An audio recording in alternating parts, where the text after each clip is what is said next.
एक संसार में एक लड़की जिसको पसंद करती है, उसके लिए सारी दुनिया का त्याग करके भाग जाती है। शादी हो रही होती है तो खिड़की से भाग जाती है। जब हमको लड़का पसंद ही नहीं है तो जो पसंद है हम तो उसी से करेंगे। तो हमको जब भगवान पसंद है तो हम संसार वालों को क्यों पसंद करें? तो शादी वाले दिन भी भाग जाते। माँ बाप देखते रहते हैं, अभी दुल्हन कहाँ गई, दुल्हन कहाँ गई। दुल्हन तो गायब हो गई। तो चली गई अपने प्रियतम के पास, चाहे वहां रूखा खाए चाहे सूखा खाए। वो तो उसी को ही प्यार करती है जिसको उसके ऊपर जान न्यौछावर कर देती। तो जब हम गुरु को प्यार करते हैं तो हम संसार की तरफ देखें भी क्यों? अब मुझे किसी से क्या लेना, हमको दुनिया वालों से क्या चाहिए?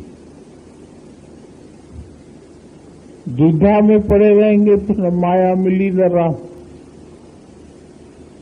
दुनिया वाले तो तुम्हारा धन छीनने के लिए बैठे हैं, लुटेरे हैं, चोर लुटेरे डाकू। ये तो चाहते ही हैं इनको कैसे माया में गिराएं। सब तुम्हारे दुश्मन बन जाते हैं ज्ञान के बाद।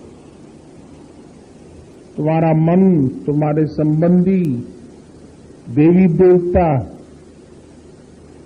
सब तुम्हारे दुश्मन है।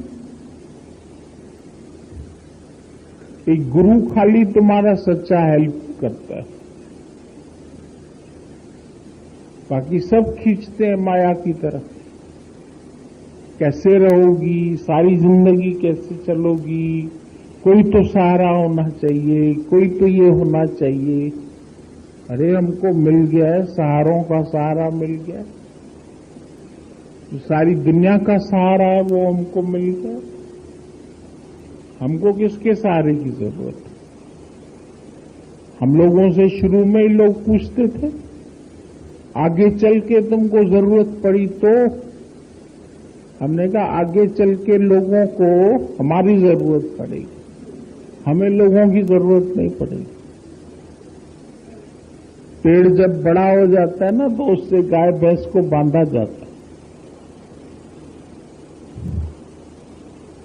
वो डरता नहीं है कि गाय भैंस मेरे को खा जाएगी, क्योंकि बहुत ऊंचा हो गया वो। तो हम लोगों को गुरु इतना माया से ऊंचा कर देता है कि हम इन गाय भैंसों से, बकरियों से डरते नहीं, ये हमको खा जाएंगे। ज्ञानी को कोई नहीं खाता।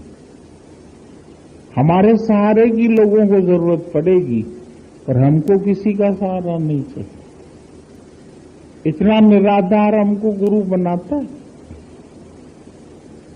अपने सच का आधार देकर के निराधार निर्विकार बनाया है। हमको निराधार कर देता है। ना मिले संसार, तेरा प्यार तो हमारा है। प्यार की एक बूंद, एक रति भी नाम तेरे की जिस घट में बस जाए, भूल जाए वो सारे जग को, सुख साचा वो पाए। यहां साचो तेरो नाम, बनवारी रे जीने का सहारा तेरा नाम। मुझे दुनिया वालों से क्या काम? जीने का सहारा एक ज्ञान मिल गया, सत्संग मिल गया। अब हमको दुनिया वालों से क्या काम है? झूठी दुनिया, झूठे बंधन, झूठी है ये माया, झूठा सांस का आना जाना, झूठी है ये काया, सब झूठा है। साचो तेरो नाम, बनवारी रे जीने का सहारा तेरा नाम। मीरा ने एक सहारा लिया किसी और का सहारा। उसको शादी भी कराई बाप ने कि बिना शादी के हमारे यहां काम नहीं चलेगा। भोजराज लेके दिया पति, लेकिन उसका मन ही नहीं लगता था उससे, और बहुत छोटेपन में उसका बाल विवाह हुआ। बहुत छोटी सी थी बेचारी जब उसकी शादी हुई, लेकिन वो उसको समझ में ही नहीं आया कि ये पति होता है। वो तो पूरा टाइम गिरधर गोपाल को अपनी गोद में लेके चलती थी। मेरे तो गिरधर गोपाल दूसरा न कोई। फिर निशानी बता दी, जाके सिर मोर मुकुट मेरो पति से। जिसके सिर पे मोर मुकुट है वही मेरा पति। उसने और कुछ बोला ही नहीं, पर इत्तेफाक था कि पति भी उसके साथ राजी था। पति ने उसको कभी कष्ट नहीं दिया। वो उसको बहुत प्यार करता, बेहद चाहता। ससुर भी चाहता था, सास नहीं चाहती थी। सास गाली देती थी। सास कहे कुलनाशी, वो उसको कुलनाशी बोलती थी, पर ससुर उसको समझता था। उसका एक भजन सुन लेते थे ना तो दीवाने हो जाते थे लोग। वो सारा समय भजन में लीन रहती थी। तो खाना नहीं बनाने आता था, काम नहीं करने आता था। बोलते थे तुम तैयार हो जाओ, तुम महारानी हो, तुम कपड़े पहनो, तुम गहने पहनो। कहती थी हम क्या करें, हमको कुछ अच्छा ही नहीं लगता। सारा दिन गिरधर की आरती करना, गिरधर से फेरे लगाना, गिरधर से शादी करना, उसको माला पहनाना, सारा यही काम करती रहती। ससुर ने भी उल्टा मंदिर बना के दे दिया, यहीं बैठ के कर तू सारी पूजा प्रार्थना। फिर अचानक लड़ाई में पति इसका मारा गया। जब मारा गया तो लोगों ने बोला कि सास ने कहा ये खा गई पति को। पहले तो लोग ऐसे ही बातें करते थे। इसको लेके गए, इसको सती बनाते। उस समय सती बनाने का ये तरीका होता था, उसको बोलते थे तुम अपने आप ही नदी के अंदर चली जाओ और अपने को डुबा दो पानी। वो बेचारी जाने लगी। इतने में ससुर दौड़ता हुआ आया, बोला हमारे में ये रीत नहीं है, अगर इसकी इच्छा है तो ठीक है, पर अगर इसकी इच्छा नहीं है तो इसको जबरदस्ती हम सती नहीं बना सकते। वो उसको निकाल के ले आए। बताओ, फिर बच गई भगवान के लिए। फिर अपनी भक्ति करने लगी। फिर ससुर भी मर गया। फिर सास और चिल्लाने लगी, पति को खा गई, अभी मेरे भी पति को खा गई। तब तो उसकी हालत खराब कर दी घर वालों ने। लेकिन ये अंदर से ऐसी मगन थी, बोले कुछ भी तुम बोलो, पर मैंने तो कुछ किया ही नहीं। मैं तो खाली अपनी भक्ति में बैठी हूं, मैं क्यों खा जाऊंगी, मैं क्यों मारूंगी किसी को। तो देवर उसका, वो उसके ऊपर आशिक हो गया। वो बदमाश था, उसने बहुत जुल्म किए। उसका नाम राणा था। राणा ने किया था उस पे जुल्म और जहर का प्याला पिला गया, लेकिन प्रभु प्रेम से अमृत हुआ जहर। वही जहर मीरा ने पिया, उसको असर नहीं हुआ। राणा को संशय आ गया, बोला कि जहर इतना हलाल विष इसको पिलाया गया, इसको असर क्यों नहीं हुआ, तो कैसे बच गई?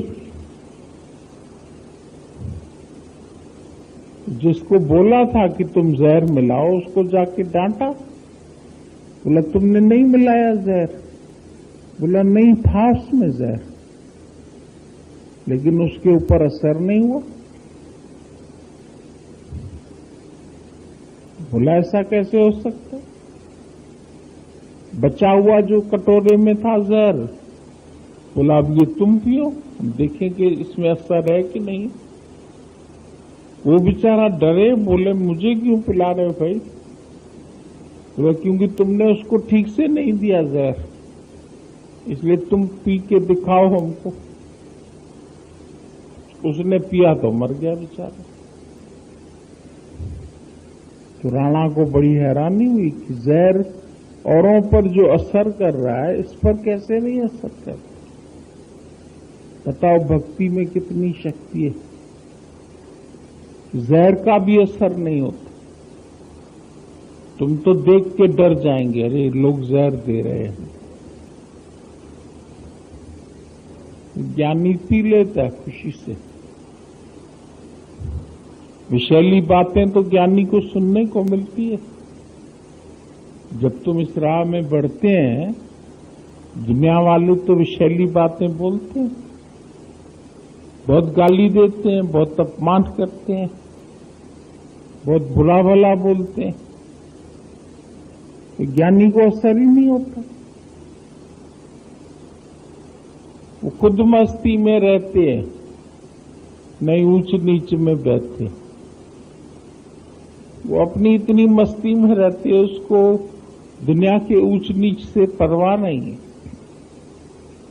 नहीं परवाह जमाने दी, एक छड़ लखवाड़ी उस जावण, नहीं कोई लोड़ मनावण। उसको दुनिया को मनाने की जरूरत नहीं है। एक छड़ लखवारी रुस जावण, एक छोड़ लखवारी रुस रूठ जाए सब, नहीं कोई लोड़ मनावण दी। हमको जरूरत ही नहीं है उसको मनाने की।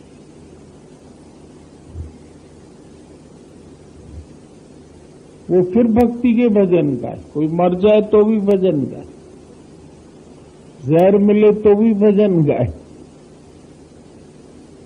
बहुत हैरान होते थे कि इसको तो कुछ असर ही नहीं होता, हंसती रहती है, मुस्कुराती रहती है, फिर भी भजन गाती रहती है, फिर भी भक्ति नहीं छोड़ती है। इतना इसके ऊपर हम लोग कष्ट भेजते हैं, सांप भेजा, ये भेजा, कितनी परीक्षा ली उसकी, लेकिन उसको असर नहीं करी, क्योंकि उसके अंदर सच था। कि तुम्हारे अंदर भी सच आ जाएगा तो तुमको दुनिया का असर नहीं होगा। ज्ञानी को दुनिया का असर नहीं होता, माया का असर नहीं होता। उसके लिए माया निकम्मी हो जाती है, वो माया को निकम्मा साबित कर देता है। दुनिया भर के सुख आके ज्ञानी के आगे रखो, उसके लिए कौवे के विष्ठा के समान उठा के फेंक देगा। अपने सम सुख पर दुनिया भर के सुख ऐसा वार के फेंक देता है, कहता हमको नहीं चाहिए। दुनिया में कौन सा सुख है भाई? इस ब्रह्म ज्ञान से बड़ा कोई सुख है क्या? जो हम दुनिया के सुखों के लिए भटके।